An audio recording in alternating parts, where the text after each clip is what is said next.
Hey up everyone, welcome back to the Rugby League History channel. Today on the channel I'll be doing a retro season review. I haven't done one of these in a while. I normally do these in the NRL off season and I talk about a club season from the past, talk about some of the big moments of that year and give some of my thoughts on that particular year that they were in. And the club in the year that I'll be featuring today is Western Suburbs Magpies and their 1978 New South Wales Rugby League season. Just a bit of background before I start this video with Western Suburbs. In the 1950s and 1960s, well, you could say the early 1960s, the club were quite competitive. They reached 4 grand finals, including 3 in a row against the almighty St George side. But after 1963, the club went through a bit of a lull. They only made the finals once in that period, which was the 1974 season. Besides that, they missed out on the finals and they also collected a wooden spoon in 1971.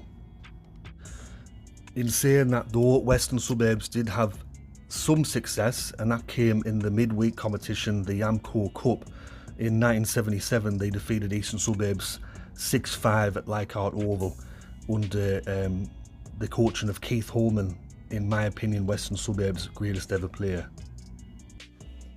Westwood finished 9th in 1977. Before the start of the 1978 season, they appointed Roy Masters as their new head coach. Masters had never coached first grade rugby league before, however he was involved with the Australian schoolboys and also he coached in the lower grades, more specifically at Western Suburbs, their under 23 side. Masters was also the man responsible for coining the phrase 5 rows against Silvertails. Masters were big on psychology and he used the phrase as a way of saying that the Western Suburbs club and Western Sydney in general were the poor, the downtrodden. They lived in 5-row houses, and the likes of Manly were the rich, the elite. They lived in mansions on the beach and they were the Silvertails, and they were the people that looked down on people like Western Suburbs and people that lived in Western Sydney. The 5 rows against Silvertails moniker is still something that's spoken today in rugby league circles. It's gone through the decades, and the 5 rows against Silvertails thing started very early on in the 1978 season. In fact, before the season began, there was an exhibition match in Melbourne between Western Suburbs and Manly. From the reports that I read, this particular game was very bloody. There was a lot of fighting. A few players got injured, and it's also reported that before the two teams played against each other the night before, Roy Masters had spread a rumour saying that Manly was staying in a 5-star hotel in Melbourne, whereas the Western Suburbs players had to stay in a 2-star hotel. That's one of the stories that I've read. I also read a story that both of the teams had to travel on the same bus to the match. I don't know if that's true or not, but that's one of the stories that I read. And reportedly, tensions were already simmering on the bus on the way to the game, so you can imagine what it would have been like when these two teams would have taken the field, but that was the start of the 5 rows against Silvertails rivalry.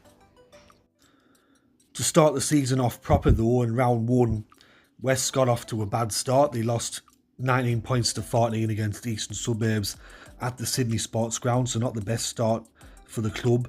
But then they recorded 3 straight victories in a row, including a 25 points to 14 victory over defending premiers St George. And in round 7 they made a huge statement when Manly travelled to Lidcombe Oval. Western Suburbs would win that game 13 points to 7 in front of just over 10,000 supporters. One thing of note about Western Suburbs in 1978 is that they were a very tough side. They had a lot of tough players in their squads, and even in the matches that they did lose throughout the year, they'd only lose them by about 4 to 6 points.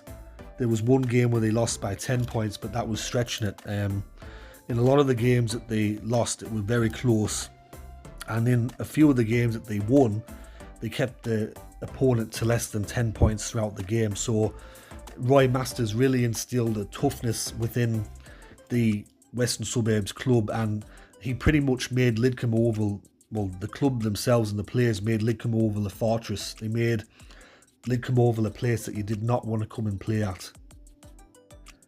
And between rounds 7 to 22, which is when the regular season closed, the club only lost 3 matches, and those 3 games were a narrow loss against St George, the defending premiers.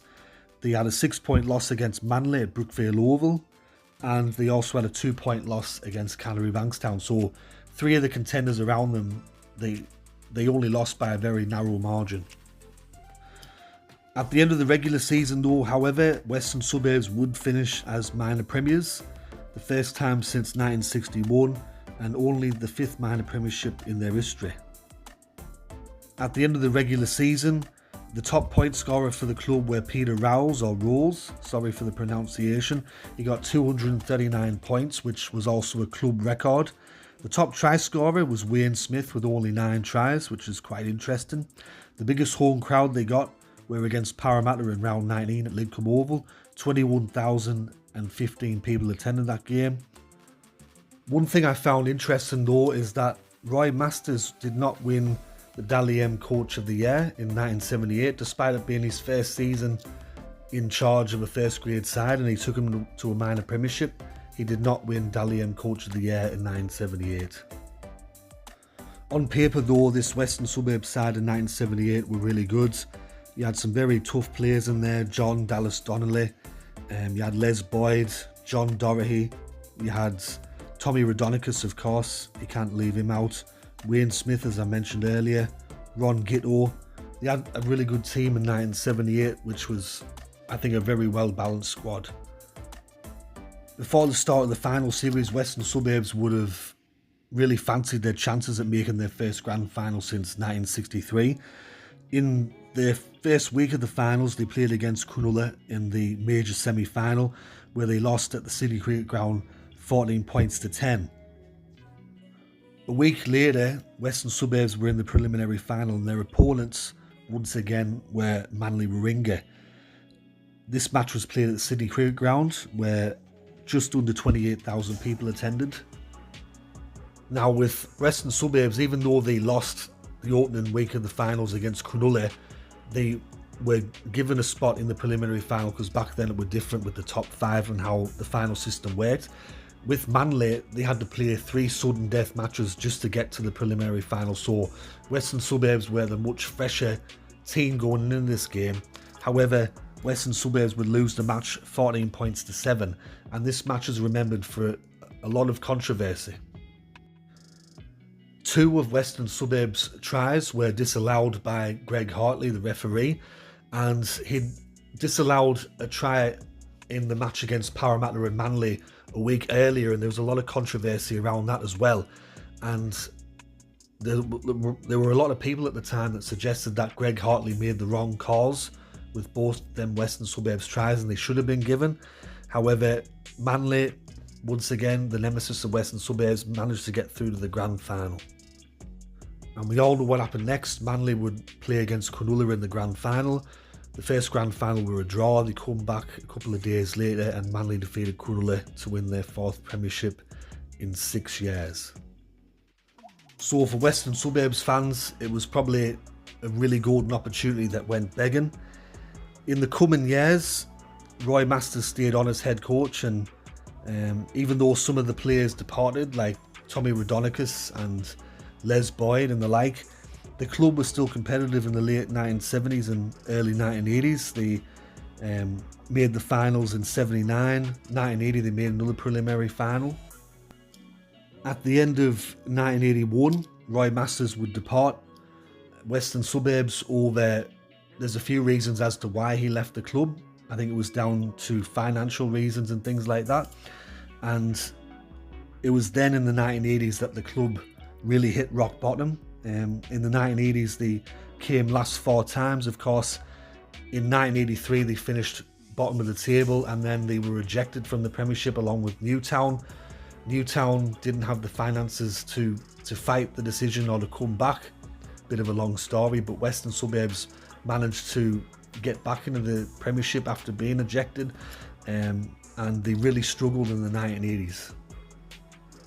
Roy Masters would go on to sign for St George and become their head coach, and he took them to the minor premiership in 1985 and also the grand final where they lost narrowly to Canterbury Bankstown.